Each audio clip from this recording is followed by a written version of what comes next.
মানুষ মানুষের জন্য, জীবন জীবনের জন্য। রংপুরের কাউনিয়া ৫ নং বালাপাড়া ৭ নং ওয়ার্ডের পশ্চিম তালুক শাহবাজ গ্রামের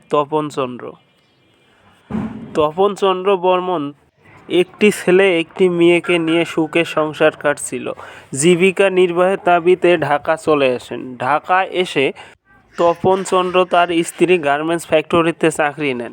গার্মেন্টস ফ্যাক্টরিতে দীর্ঘ ৭-৮ বছর চাকরি করে তার বড় মেয়েকে বিয়ে দেন। পরে ছেলেকে একটি মাধ্যমিক স্কুলে লেখাপড়া করান এবং শেষ পর্যায়ে এসে তপন চন্দ্রের স্ত্রী স্ট্রোক করে প্যারালাইসিসে আক্রান্ত হন। এই প্যারালাইসিসে আক্রান্ত হয়ে দীর্ঘ ৪ বছর ধরে গ্রামের বাড়িতে ফিরেছেন।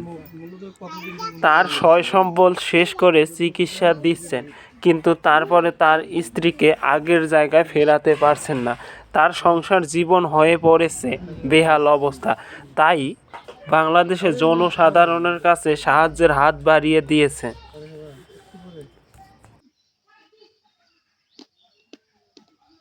যেন ইনি তো একবারে অসুস্থ হয়ে গেছে। এনার তো এখন চলাফেরা করার মতো কোনো উপায় নেই।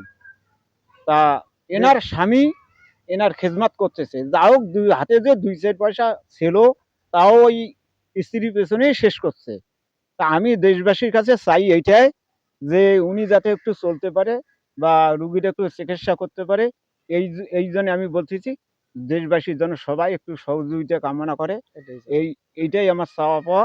এই নিয়ে আমি বেশি কিছু বলতে পারি না, আমি এই পর্যন্ত শেষ করলাম। দেশবাসীরা আপনারা যা পারেন তাকে একটু সহযোগিতা করেন।